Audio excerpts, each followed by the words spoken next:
रफा पर इजरायली हमलों को रोकने की कोशिश लगातार जारी है। इसी सिलसिले में अमेरिका और इजरायल एक बार फिर बातचीत कर सकते हैं। बाइडेन इंतजामिया की तजवीज़ पर चर्चा के लिए दोनों ममालिक एक वर्चुअल मीटिंग कर सकते हैं।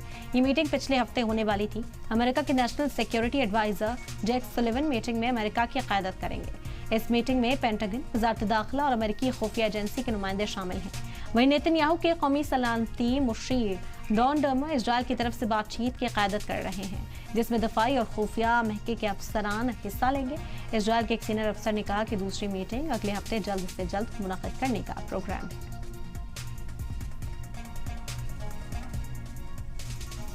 इजरायल में वज़ीर-ए-आज़म बेंजामिन नेतन्याहू के खिलाफ एहतजाज का सिलसिला जारी है। लोग बड़े पैमाने पर सड़कों पर उतरकर सरकार के खिलाफ गुस्से का इजहार कर रहे हैं।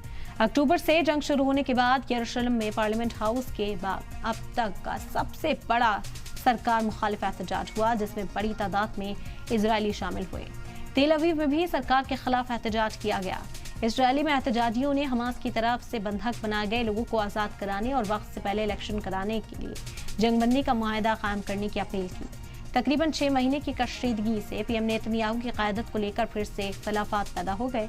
हालांकि मुल्क काफ़ी हद तक जंग की हिमायत में बना हुआ है। इतवार को नेतन्याहू ने बंधकों के परिवार वालों को यकीन दिलाया कि वो अफगानियों को घर लाने की हर मुमकिन कोशिश करेंगे। उन्होंने ये भी कहा कि इलेक्शन की मांग से बंधकों की रिहाई पर रुकावट हो सकती है। नेतन्याहू ने हमास के खात्मे के लिए अहद किया, लेकिन फिर भी वो कामयाब नहीं हो सके। हालांकि हमास को काफ़ी नुकसान हुआ है, फिर भी वो बरकरार है। नवंबर में एक हफ्ते की जंगबंदी के दौरान गाजा में तकरीबन आधे बंधकों की रिहाई कर दी गई, लेकिन बाकी लोगों को वापस लाने की कोशिशें नाकाम रहीं। इसी उम्मीद के साथ इतवार को फिर से बातचीत शुरू हुई। बंधकों के परिवार का मानना है कि वक्त खत्म होता जा रहा है। एहतजाजियों ने 7 अक्टूबर की नाकामियों के लिए नेतन्याहू को कसूरवार ठहराया। वहीं कुछ लोग उन पर इजरायल के सबसे अहम साथी अमेरिका के साथ ताल्लुकात खराब करने का इल्जाम लगा रहे हैं।